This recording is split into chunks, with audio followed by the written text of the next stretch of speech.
தமிழ்நாடு தேர்தல் முடிவுகள் 2026 அரியணை யாருக்கு முடிவுகள் தெரிஞ்சுக்கிட்டே இருக்கு. இந்த சூழல்ல நம்ம அதிமுகவை சேர்ந்த பேராசிரியர் கல்யாண சுந்தரம் அவர்கள் நம்ம கூட இணைஞ்சிருக்காங்க.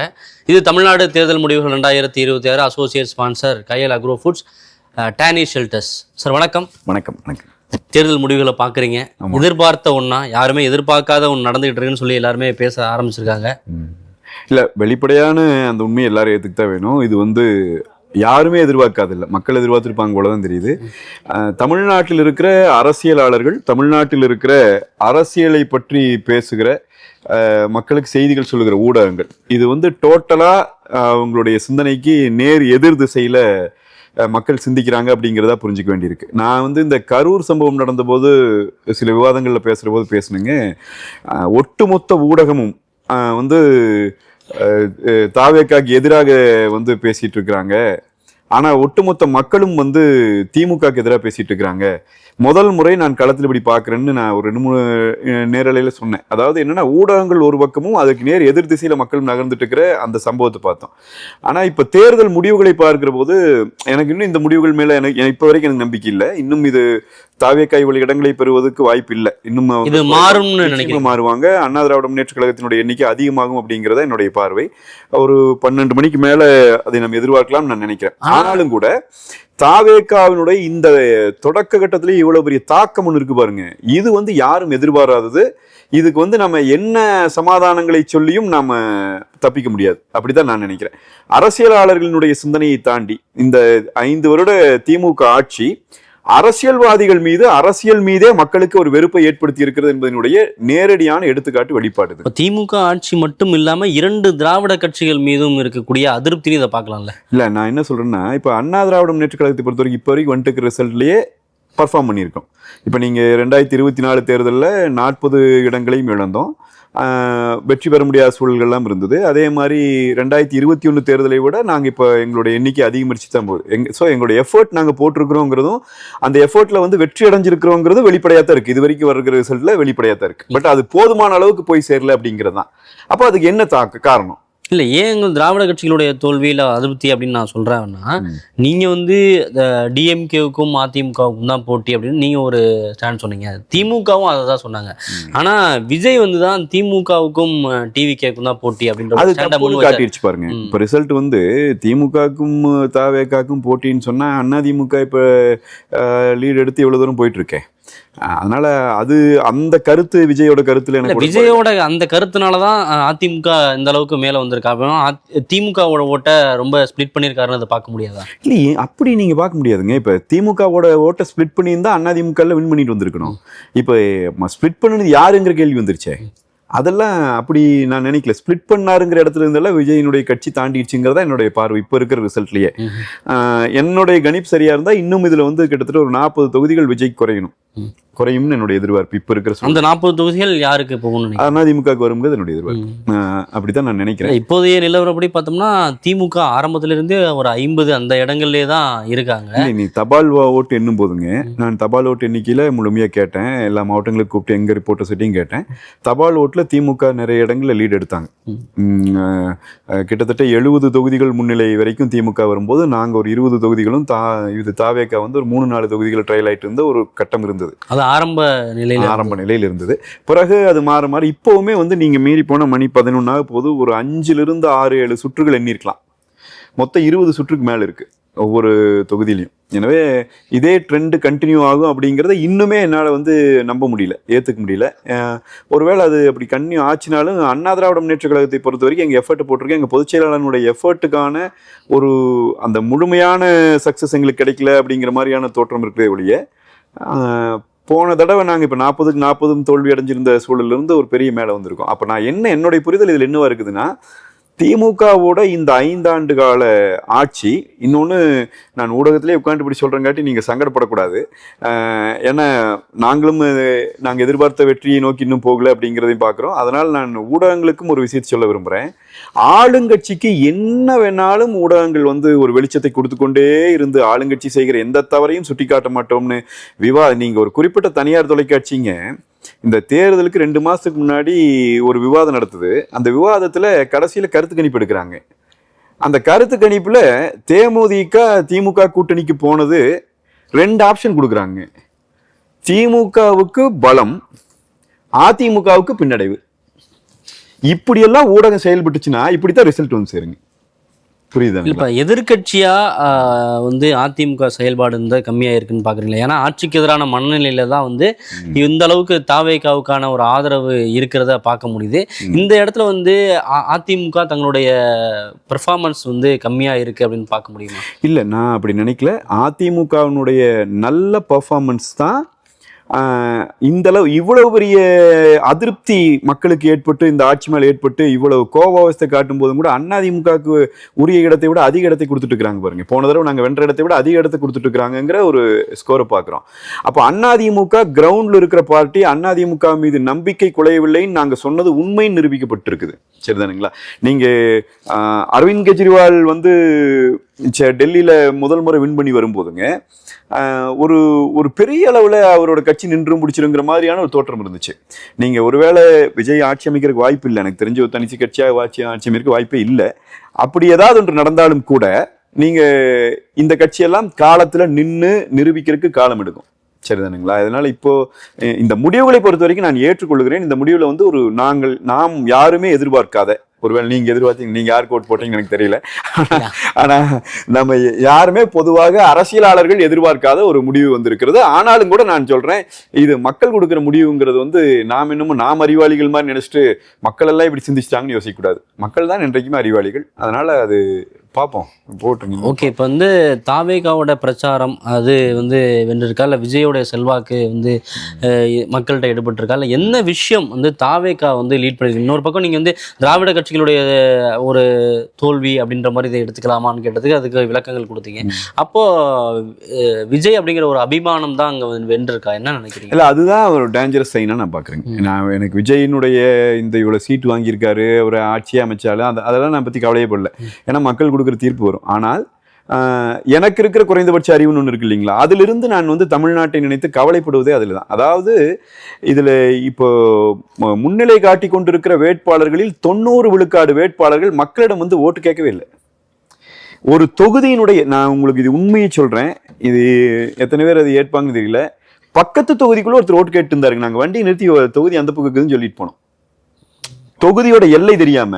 அதுதான் ஆரம்பத்திலேயே வந்து விஜய் சொல்லிட்டாரா, வந்து விஜய் எல்லா 234 தொகுதியிலையும் விஜய் வேட்பாளர் அப்படின்ற அந்த அது எடுபடுறதுங்கிறது ஒரு ஆரோக்கியமான போக்கு இல்லைங்கிறது என்னுடைய பார்வை. அது ஒரு விஷயம் வந்து அது வெற்றி பெறுது என்பதற்காகவே அது சரியானதுன்னு நம்ம ஏற்றுக்கொள்ள வேண்டிய அவசியம் இல்லை. இப்படி வந்து மக்கள் இந்த அளவுக்கு இறங்கி எவ்வளவு கோபம் இருக்கட்டுங்க, கண்டெஸ்ட் பண்ணிட்டு போறது, இவ்வளவு வேட்பாளர் இருக்கும்போது மாத்தி வாக்களை கொடுக்கறது, குறைஞ்சபட்சம் வந்து ஓட்டு கேட்ட வேட்பாளர்களுக்காவது கொடுத்துருக்கலாங்க. ஆனா ஓட்டும் கூட கேட்கல, யார் என்னன்னே தெரியல, தொகுதி எங்கிருந்து எங்க வரைக்கும் தொடங்கி எங்க முடியுதுன்னு தெரியல. தமிழ்நாடு மாதிரி ஒரு வளர்ச்சி அடைந்து கொண்டிருக்கிற மாநிலம். நீங்க திமுகவின் 5 ஆண்டு காலத்துல தடைப்பட்டாலும் கூட அதிமுகவின் ஆட்சியில் அது பெரிய வளர்ச்சி அடைஞ்சிருக்குது. இந்தியாவில் வளர்ந்த மாநிலங்கள் ஒன்றா இருக்கிற இந்த மாநிலத்துல இப்படியான முடிவுகளை மக்கள் கொடுத்தாங்கன்னா நாளைக்கு தொழில் வளத்திலிருந்து கல்வியிலிருந்து சகலமும் பாதிக்கப்படும்ங்கிற ஒரு பேரச்சம் எனக்கெல்லாம் இருக்குது. சரி, பார்ப்போங்க. ஜெயலலிதா அவர்கள் இருந்தபோது யாரை வேணாலும் வேட்பாளராக அறிவிப்பாங்க, அவர் வந்து வெற்றி அடைஞ்சிருவாங்க அப்படின்ற ஒரு விஷயத்த பார்க்க முடியும். இப்போ நீங்க வந்து தாவேகால அதை விட வந்து அதிகமா இப்போ சமீபத்துல கட்சியில் இருந்தவங்கலாம் அவங்க கூட வந்து வேட்பாளர் அறிவிச்சு அவங்களாம் வந்து முன்னணியில இருக்கிறத பார்க்க முடியுது. வந்து இப்ப அந்த அளவுக்கு தாவேகாவுடைய வீழ்ச்சி, இந்த மாற்றத்திற்கான தேவை, இளைஞர் மத்தியில எழுச்சி, இதெல்லாம் ஒண்ணு சேர்ந்து ஒரு முடிவு வந்திருக்கு அப்படின்னு தான் பார்க்க முடியும். இல்ல, அப்படிதான் பார்க்கணும். மாற்றத்துக்கான தேவைங்கிற மாதிரி மக்கள் யோசிச்சுட்டாங்கன்னு எனக்கும் புரியுது. மற்ற விஷயங்கள் எல்லாம் நான் உடன்பட முடியல. யாரு வேட்பாளர்னு தெரியாம யாரையோ ஒருத்தர் கொண்டு போய் நிறுத்துறது. விஜய் அவர்களே இன்றைக்கு வரைக்கும் ஊடகவியலாளர்களை சந்திக்கல. நான் வந்து மறுபடியும் ஊடகத்தை குற்றம் சொல்றதுக்கு பொறுத்துக்கணும் எல்லாரும். ஆனாலும் கூட எங்க 31 வருஷம் ஆட்சி பண்ண கட்சி அதிமுக, திமுக 50 வருஷம் நீ கட்சி இருக்குது. இந்த கட்சிகளுக்கு கூட இல்லாது விஜய் வீட்டுல இருந்து கிளம்பிட்டாரு, விஜய் ஓடிட்டு இருக்கிறாரு, நகர்றாரு, அங்க போறாரு, இங்க போறாரு.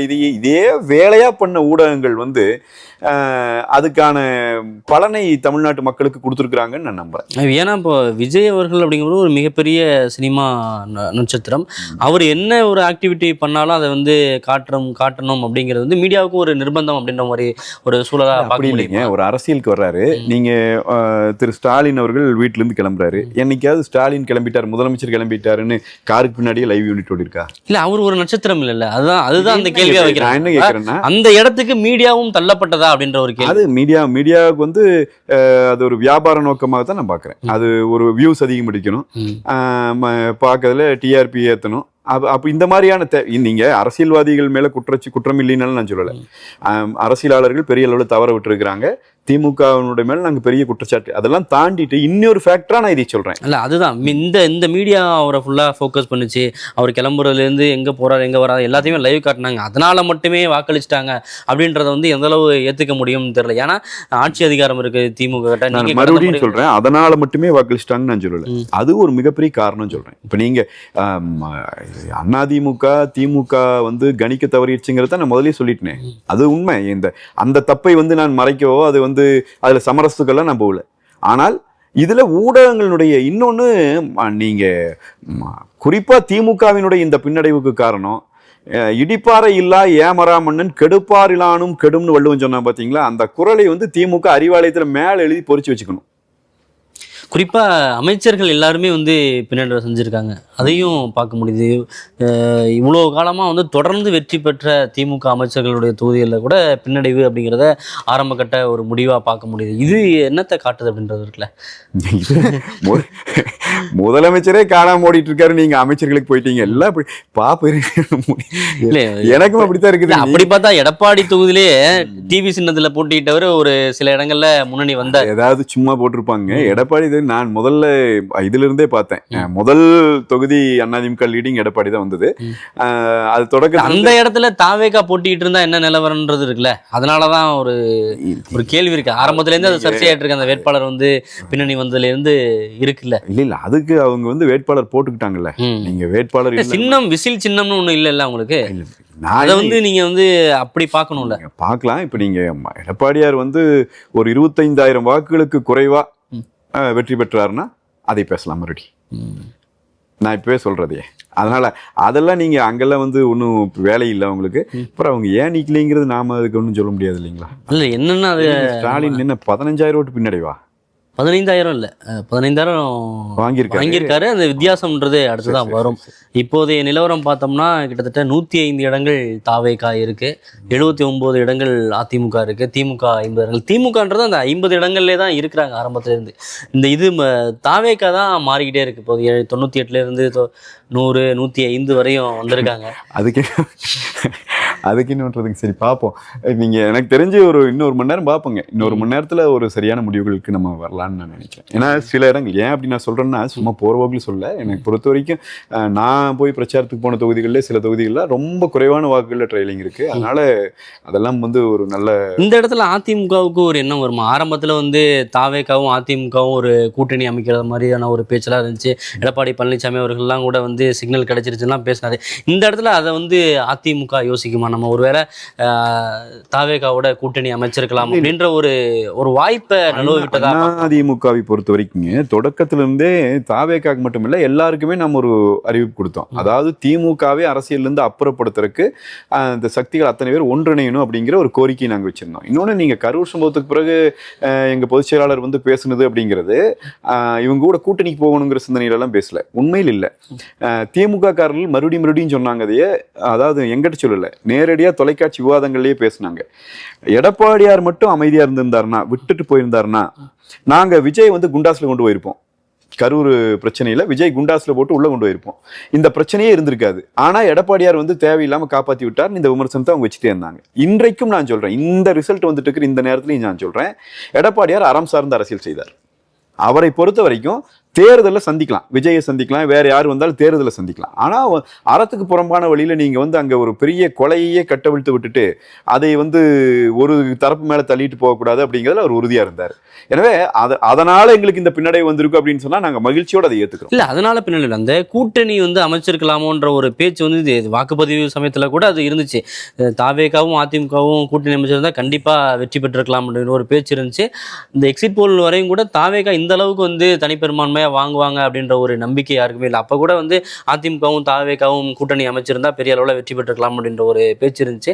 ஆரம்பத்தில் அவங்க சொல்லும்போது தாவேகா வந்து ரொம்ப அதிகமாக எக்ஸ்பெக்ட் பண்ணுறாங்க, அதனால தான் இந்த வந்து கூட்டணி அமையலை அப்படின்ற மாதிரியான ஒரு பேச்சும் இருந்துச்சு.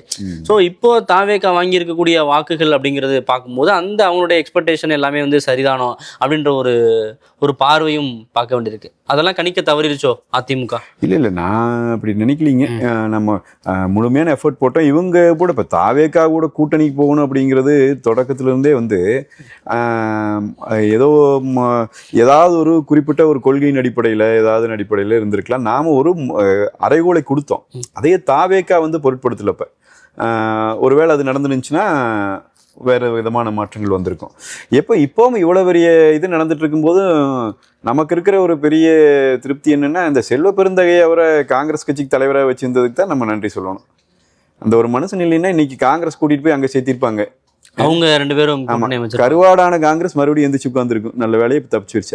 அதில் வந்து எனக்கு காங்கிரஸ் வந்து ஒரு பெரிய நசிவு சக்தி, அது ஒரு நச்சு சக்தி. அது தமிழ்நாட்டில் வளர்ந்துடக்கூடாது. அதுக்கு பரவாயில்ல. அந்த விதத்தில் செல்வ பெருந்தகை அவருக்கான வேலைக்காரை சரியாக செஞ்சுருக்காருன்னு நான் பார்க்குறேன்.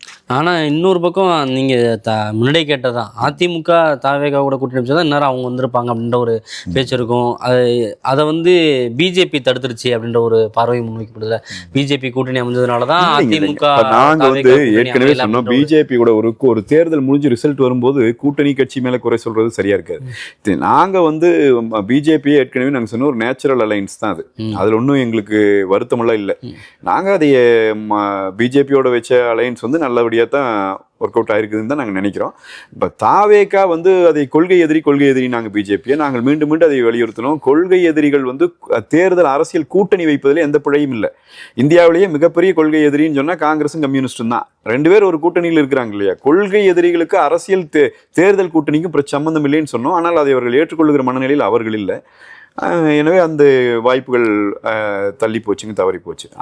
விஜயோட பிரச்சாரத்துல வந்து அதிமுகவையோ அதிமுக கூட்டணி கட்சிகளையோ பெரிய ஒரு ஃபேக்டராகவே பார்க்கல. அவர் மற்றும் பலர் அப்படின்ற மாதிரி ஒரு விமர்சனத்திலேயே கடந்து போனார். மேபி அதை அதிமுக ரொம்ப குறைச்சி மதிப்பிட்டார் அப்படின்ற மாதிரி பார்க்கலாமா, இல்லை அவருடைய நெரேட்டிவே திமுகவை இந்த அளவுக்கு பலம் இழக்க வைக்கணும் அப்படின்ற ஒரு ஸ்டாண்ட்ல தான் ஒரு பிரச்சாரம் பண்ணதா இல்லைங்க. அது நீங்க வந்து அது அதிமுகவை பலம் இழக்க வைக்கிறதுக்கு பண்ண வேலை. நீங்க அதிமுகன்னு ஒரு பார்ட்டியே இல்லை. இதை வந்து 5 வருஷமா பிரச்சாரம் பண்ணாங்க. நான் சொல்கிறேன், இது யார் ஏற்றுக்கிறாங்களோ இல்லையோங்க, நான் அது மாதிரி மீண்டும் அழுத்தம் திருத்தமாக சொல்கிறேன். தமிழ்நாட்டில் ஊடகங்களை வச்சு திமுக கட்டவிழ்த்து விட்ட வேலையே அதிமுகன்னு ஒரு பார்ட்டியே இல்லை. அதிமுக முடிஞ்சிருச்சு, அதிமுக அழிஞ்சிருச்சு. இதையே பேசி பேசி பேசி பேசி அதிமுகவை அப்புறப்படுத்துறதுக்கு முயற்சி பண்ணிகிட்டே இருந்தாங்க. நிறைய பேர் சொன்னாங்க 2026 தேர்தலுக்கு பிறகு அதிமுக அப்படின்ற ஒரு சக்தி வந்து இருக்காது, அது மெல்ல வந்து டைலூட் ஆகும் அப்படின்ற ஒரு பார்வை இருந்துச்சு. இப்போ பார்த்தா திமுக தான் வந்து ரொம்ப பின்னடைவு. இதைத்தாங்க நாங்கள் சொல்லிகிட்டே இருந்தோம். இன்னைக்கு நீங்கள் விஜய்ங்கிற ஒரு ஃபேக்டர் இல்லைன்னா அதிமுக வந்து கிட்டத்தட்ட 200க்கும் மேற்பட்ட தொகுதியில் வெற்றி பெற்று ஆட்சி அமைச்சிருக்கும். இன்னைக்கு அப்படி தான் சூழல் இருந்தது. இப்போ வந்து மக்களை பொறுத்த வரைக்கும் சரி, ஒரு மாற்று ஒரு வந்திருக்கு, அதை என்னங்க பார்ப்போங்கிற மாதிரி வாக்குகள் கொடுத்த மாதிரி தான் நான் ஃபீல் பண்ணுறேன்.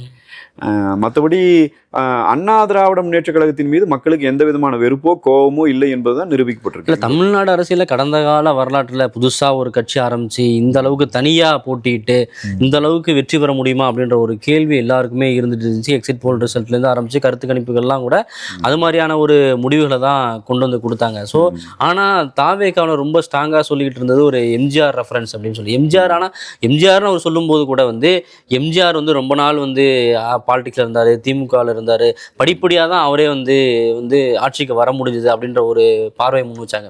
ஸோ இப்போ வரக்கூடிய தேர்தல் முடிவுகள் அவர் எம்ஜிஆரையும் பீட் பண்ணிட்டாரோ அப்படின்ற ஒரு பார்வையை முன்வைக்க முடியுமா?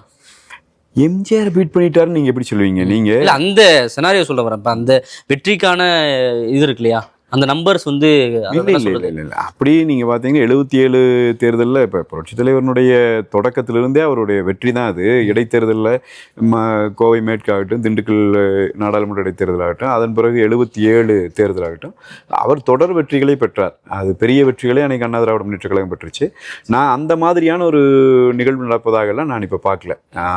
இப்போவும் வந்து நான் சொல்கிறேன் பாருங்கள், இன்னும் வந்து முன்னிலைகளில் பெரிய ஓட்டு முன்னிலைகள்னு சொல்ல முடியல. எனவே மாற்றங்கள் தான் நடக்க போகுது, பார்ப்போம், கொஞ்ச நேரம் பார்ப்போம். இப்போ அதிமுக திமுக தான் கடந்த அரை நூற்றாண்டு காலம் தமிழ்நாட்டில் வந்து கோலோச்சிட்டு இருந்துச்சு. எந்த ஒரு புதிய சக்தியும் இவங்களை மீறி வர முடியாது அப்படின்ற ஒரு பார்வை இருந்துச்சு. ஸோ இப்போ இங்கே ஒரு ஸ்ட்ராங்கான லீடர்ஸ் இல்லை, இப்போ அதிமுகவில் வந்து ஸ்ட்ராங்கான லீடர் இல்லைங்கிறதுனால இப்போ தாவேகா வந்து கோலோச்சிருக்கு அப்படின்றத பார்க்க முடியுமா? இல்லை அப்படி நினைக்கலைங்க. ஸ்ட்ராங்கான லீடர் இருந்தங்காட்டி தான் இவங்க இத்தனை பேர் சேர்ந்து கட்சியே இல்லை, அழிஞ்சு போச்சு, முன்னி வரவே வராது. ஒரு ஸ்ட்ராங்கான லீடர் இருந்தால் அப்படியான ஒரு பெர்ஸ்பெக்டிவே முன் வச்சிருக்க முடியாதுல்ல. அதுதாங்க நெரேட்டிவ், அதுதாங்க வந்து திமுக செட் பண்ண நெரேட்டிவ். அதைத்தான் நாங்கள் மீண்டும் மீண்டும் சொல்கிறோம். அதாவது வெறும் தன்னுடைய பணபலத்தையும் தன்னுடைய ஊடக பலத்தையும் பயன்படுத்தி இதை வந்து திமுக தொடர்ச்சியாக செய்யுது. இன்னைக்கு செய்யல, 2010 என்னைக்கு அம்மா மறைஞ்சாங்களோ அன்னையிலேருந்து இந்த பிரச்சாரத்தையும் முன்னெடுக்குது. அதிமுகவிலிருந்து இப்போ வெளியேற்றப்பட்டவர்கள் எல்லாம் கூட்டிகிட்டு போய் கட்சியில் வச்சுட்டு அவங்க எல்லாம் ஏதோ வந்து இங்கே வந்துட்டாங்க, அதனால் அதிமுக முடிஞ்சிச்சு, இந்த மாதிரியான தொடர்கட்டு பிரச்சாரத்தை பண்ணிட்டே இருந்தாங்க. இன்னொன்று, திமுகவினுடைய பணபலத்தோடு மோதுவது என்பது பெரிய சிக்கலாக தான் இருந்தது. அந்த பணபலத்தால் உருவாக்கப்பட்ட நெரேட்டிவ் அவர்களுக்கே நேர் எதிராக திரும்பிடுச்சு அப்படிங்கிறது தான் இப்போ அவங்க ஃபீல் பண்ணுவாங்கன்னு நாங்கள் நினைக்கிறோம். குறிப்பாக வைத்திலிங்கம், ஓபிஎஸ் போன்றவர்கள்லாம் கூட திமுகவினுடைய இந்த 5 ஆண்டு கால ஆட்சி ஒரு மிகப்பெரிய அளவில் ஒரு அதிருப்தியை மக்களுக்கு ஏற்படுத்தி விட்டு இருக்கிறது. அதைத்தான் நான்லாம் புரிஞ்சுக்கிறேன். அதனுடைய விளைவு அரசியலையே மக்கள் வெறுக்கிறார்கள், அரசியல்வாதிகளே இருக்கிறார்கள். ஆனால் உண்மையில அரசியல்வாதிகள் வந்து அவ்வளவு பிழையானவர்களாக இல்லை. நல்ல அரசியல்வாதிகளை வந்து தேர்ந்தெடுக்கிறதுக்கு, அவங்கள பத்தி தெரிஞ்சுக்கிட்டு வாக்களிக்கிறதுக்கு மக்களுக்கு நேரம் இல்லை. ஒரு ரீல்ஸ் யுகத்தில் வாழ்றோம். ஸோ மக்கள் கொஞ்சம் அவசர அவசரமாக முடிவெடுத்திருக்காங்க அப்படின்னு தான் நான் நினைக்கிறேன். அறியாமையில் வாக்களிச்சிருக்காங்க அப்படி சொல்ல முடியும்? அப்படியெல்லாம் சொல்ல முடியாது. நீங்க மக்களுக்கு அறியாமைன்னா அது நம்முடைய அறியாமை, அவ்வளவுதான். அது அவசரமான முடிவுனா நீங்க என்ன சொல்ல வரீங்க? அவசரமான ஒரு முடிவு வந்து இப்ப நீங்க நாம வந்து அவங்களுக்கு புரியுற மொழியில பேசணும் ஒரு அரசியல்வாதி. அது என்னுடைய பிழை. நான் வந்து என்னுடைய தரப்பு வாதங்களை நான் அப்படியே நீட்டி நிலை சொல்லும்போது அது கேட்கறதுக்கு அவங்களுக்கு நேரம் இல்லை.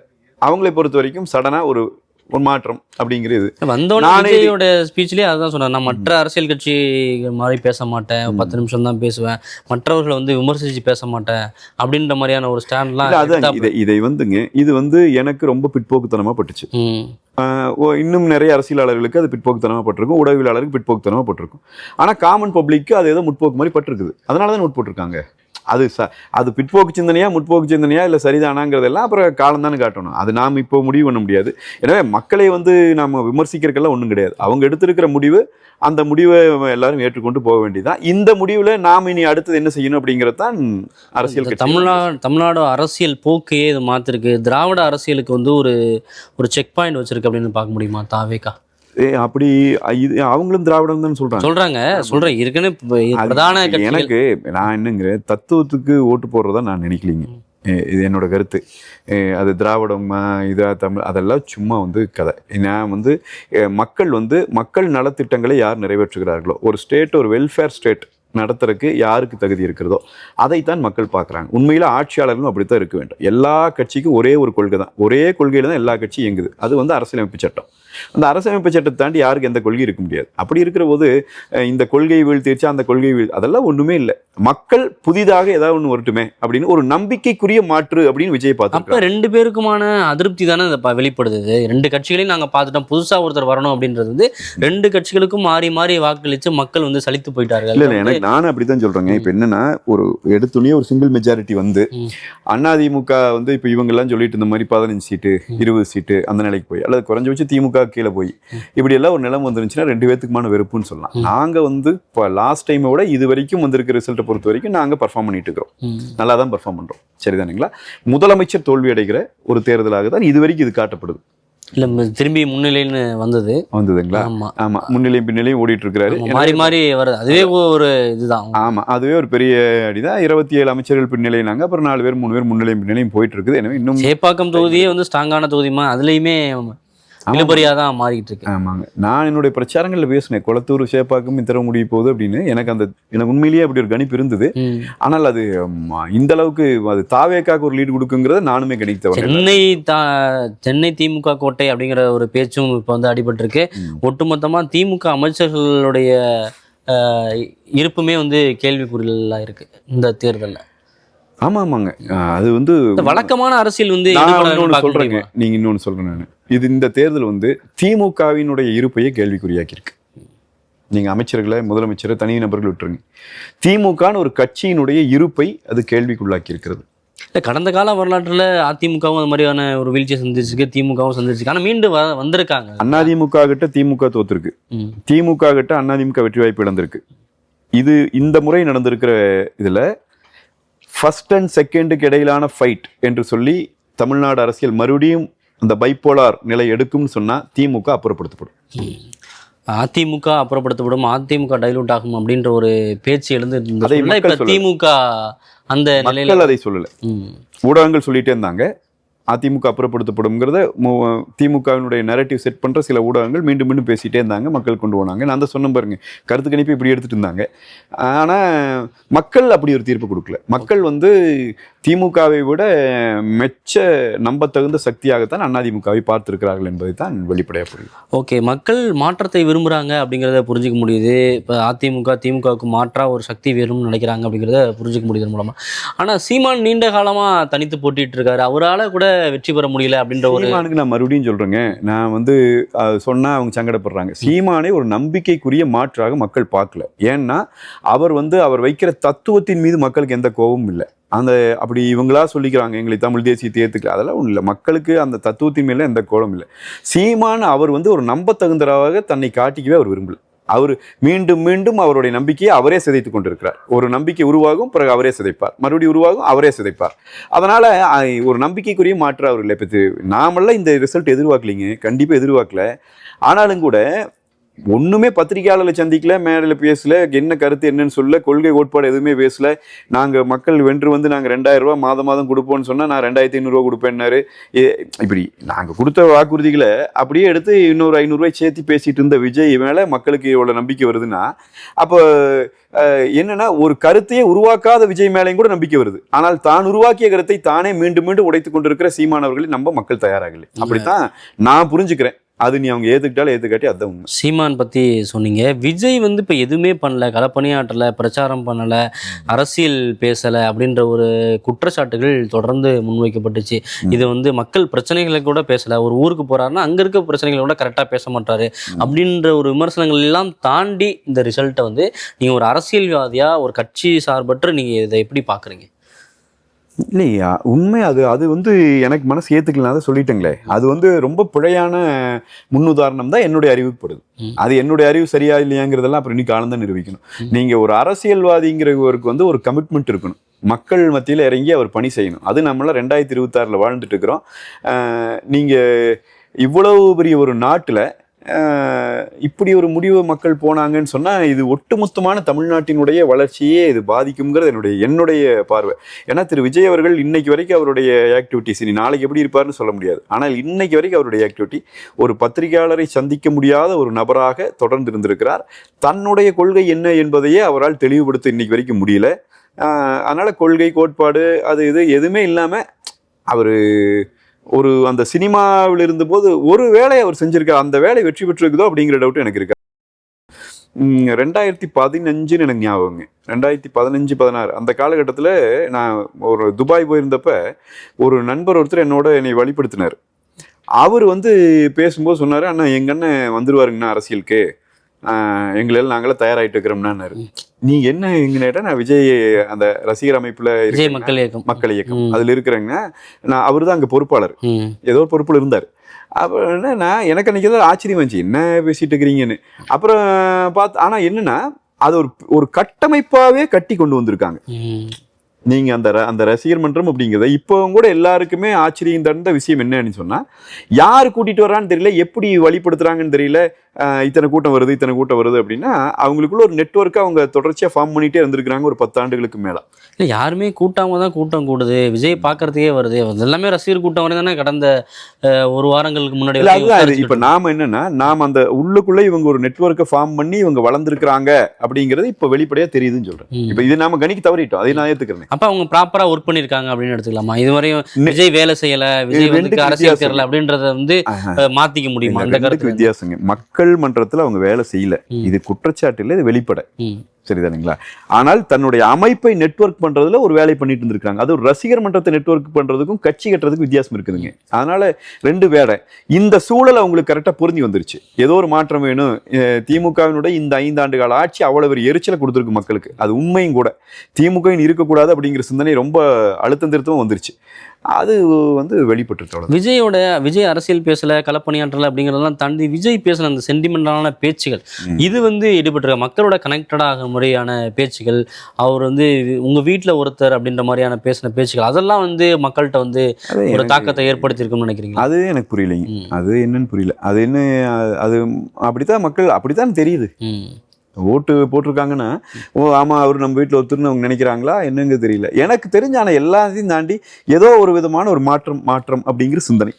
ஆமா, ஒன்று வரட்டுமே, இன்னொரு கட்சி வரட்டுமே, இத்தனை நாள் ஆண்டுருச்சுல அப்படிங்கிற ஒரு இல்லை. இப்போ களத்துக்கு போகும்போதும் அதான் இருந்துச்சு. 2 பேரையும் பார்த்துட்டோம், புதுசாக ஒரு சான்ஸ் கொடுக்கலாமே அப்படின்ற ஒரு கருத்தை தான் கேட்க முடிஞ்சது. அதுதாங்க அந்த மாதிரியான ஒரு சிந்தனையின் விளைவு தான். வழக்கமாக அந்த மாதிரி சிந்தனை வரும்போது, இப்போ நானே கூட நேற்று மாலை வரைக்கும் கூட நான் ஒரு 2 தேர்தல்களை ஒப்பிட்டு சொல்லிட்டே இருந்தேன். எனக்கு என் மனசில் அப்படித்தான் இருந்ததுங்க. அதாவது திரு விஜயகாந்த் அவர்கள் கட்சி ஆரம்பித்த முதல் தேர்தல், அந்த தேர்தல் பார்த்தீங்கன்னா, நீங்கள் நாளில் இப்போ கல்லூரி முடிச்சுட்டு ரொம்ப தீவிரமாக அரசியல் ஈடுபட்டு இருந்த ஒரு காலம் தான் அது. யாரை திரும்பி கேட்டீங்கன்னாலும் ஊருக்குள்ளே விஜயகாந்துக்கு போட்டோம், முரசுக்கு போட்டோம், தேமுதிகாக்கு போட்டோம், இதையே சொல்லுவாங்க. அப்போ என்னடா இப்படி இருக்குதே அப்படின்னு பார்த்தா, ஆனால் அந்த தேர்தல் பார்த்தீங்கன்னா 3வது இடத்துக்கு போச்சு. அந்த ரெஃபரன்ஸை வச்சு தான் தாவேக இந்த அளவு தான் வரும் அப்படின்னு ஒரு கணிப்பு இருந்துச்சு. இன்னொன்று நான் இன்னொரு பார்த்த தேர்தல் இந்த கொங்கு கட்சின்னு சொல்லி பெஸ்ட் ராமசாமி அவர்களும் இந்த கொங்கு ஈஸ்வரன் இவங்க 2 பேரும் சேர்ந்து ஒரு கட்சி தொடங்கினாங்க. நீங்க கொங்கு மண்டலத்தில் அந்த பீரியடு மட்டும் பார்த்தீங்கன்னா, யாரை பார்த்தாலும் இந்த சிலிண்டர் தூக்கிட்டே தெரிஞ்சாங்க. பூரா நாங்கள் தான் ஜெயிக்க போகிறோம், நாங்கள் ஜெயிக்க போகிறோம். அதுவும் அப்படித்தான் 3வது இடத்துக்கு போச்சு. அப்போ நான் நேற்று வரைக்கும் என்ன நினைச்சேன்னா, அப்படித்தான் நடக்கும்னு நினைச்சேன். இது இப்போ ஓட்டு போடுவாங்க. ஆனால் இவ்வளவு தூரம் பரவலாக மக்களிடம் போனதுக்கு அவருடைய அந்த திரையில் அவருக்கு கிடைச்சிருந்த அந்த பெரிய அங்கீகாரம் பயன்பட்டுருக்கு. அப்போ நீங்கள் சொன்னீங்க மெஜாரிட்டி வராது, அந்த மேஜிக் நம்பர் பிடிப்பாரா அப்படிங்கிறது ஒரு 105லேருந்து 108 அப்படின்ற ஒரு நம்பர். அது வந்துருங்க, அது 108லேருந்து 90க்கு வந்துரும் பாருங்க, கொஞ்ச நேரத்தில் வந்துடும். கூட்டணி ஆட்சி தான் வரும் அப்படின்னு நீங்கள் எதிர்பார்க்குறீங்களா? தேர்தலுக்கு முன்னாடி கூட்டணி அமையலை, தேர்தலுக்கு பின்னாடியான ஒரு கூட்டணி அமையும் அப்படின்ற ஒரு எதிர்பார்ப்பு இருக்கிற மாதிரி தெரியுது. இன்னும் பார்ப்போங்க. எனக்கு இன்னுமே மேற்கு தமிழ்நாடு, நீங்கள் அதே மாதிரி வடக்க சில மாவட்டங்கள் ரொம்ப குறைவான லீடிங்கில் தான் அதிமுக அதிமுக வெற்றி பெறக்கூடிய முன்னணியில் இருக்கக்கூடிய தொகுதியிலையும் குறைவான லீடிங் தான் இருக்குது. அதையும் நம்ம பார்க்கணும். ஆமாம், அதையும் நம்ம கருத்தில் கொள்ளணும். குறிப்பாக எப்படி திமுக சென்னையில் கோட்டையாக இருக்குது அப்படின்னு சொல்லி நம்ம பார்க்குறோமோ, அதே மாதிரி கொங்கு மண்டலத்தில் அதிமுக கோட்டையாக இருக்குது. அங்கே திருப்பூரில் 5 தொகுதியில் தாவேகா லீடிங்கில் இருக்குது. ஆமாம். ஸோ இப்போ மற்ற தொகுதிகள்லையும் கூட குறைவான லீடிங் தான் அதனால தான் சொல்கிறாங்க. என்னை பொறுத்த வரைக்கும் சரி, சென்னை எனக்கு இல்லை, இதே பொறுத்த வரைக்கும் திருப்பூர், கோயம்புத்தூர், நாமக்கல், கரூர், இதெல்லாம் ஈரோடு, இன்னும் கொஞ்சம் தொகுதிகளை அதிகமாக அதிமுக வெல்லுங்கிறது என்னோட நம்பிக்கை. அதில் கண்டிப்பாக ஏறுங்கிறது 100 பேசிட்டுக்கு இல்லை, கம்மியாகுது. அது நம்மளது ஏறுது 75. சரி பார்ப்போங்க. இது சும்மா இப்போ எவ்வளோ 5 சுற்று 6 சுற்று போயிருக்குன்னு போடுறாங்க. 20 சுற்றுக்கு மேலே இருக்குதுங்க. அதனால ஒரு 25,000 வாக்குகள், 20,000 வாக்குகள், ஒரு 7 சுற்றுக்கு மேல போனாதான், 10 சுற்றுக்கு மேல, 10 சுற்றுக்கு மேல போனாதான் ஒரு என்ன நிலவரம் ஒரு மாதிரி. ஆனா ஒரு இதுல தெரிஞ்சுக்க முடியும், முன்னோட்டம் அப்படிங்கிறது இதுல பெருசா மாற்றம் இருக்காது அப்படின்றது புரியுது. அது நீங்க சொல்றதை நான் ஏத்துக்கிறேன். ஏன்னா நான் ஒரு 9 மணி வாக்குல கொஞ்சம் பெரிய மாற்றம் வரும் கொஞ்ச நேரத்துல நினைச்சேன். ஆனா அந்த ட்ரெண்ட் கண்டினியூ ஆயிட்டு தான் இருக்குது. கடந்த 2 மணி நேரமா கண்டினியூ ஆயிருக்குது. எந்த சேஞ்சஸும் இல்ல. திமுக 50ன்றது அப்படியே தான் இருக்கு. இந்த அது கவலைப்படாதீங்க, அது இன்னும் கீழே போயிடும். இன்னொரு 30 தொகுதி கீழே வரும்.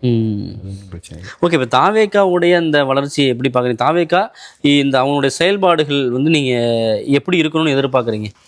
இல்லைங்க, இதுவரை நிறைய விமர்சனங்களை முன் வச்சோம், அவங்க வரமாட்டாங்க அப்படின்ற ஒரு பார்வைகள்லாம் சொன்னோம். இப்போ தாண்டி மக்கள் ஒரு தீர்ப்பு அளிச்சிருக்காங்க. அதாவது இது சிங்கிள் மெஜாரிட்டியில விஜய் கட்சி வரும்னு இப்போ நான் நம்பல. ஒருவேளை இப்போ நீங்க கேட்குற மாதிரி சிங்கிள் மெஜாரிட்டியில வந்துட்டாங்க அப்படின்னு சொன்னா, இது ஒரு வரலாற்று வாய்ப்பு. நான் சாக வரைக்கும் அவங்களை எதிர்த்து தான் அரசியல் பண்ண போறோம், அதெல்லாம் வித்தியாசம் வேற.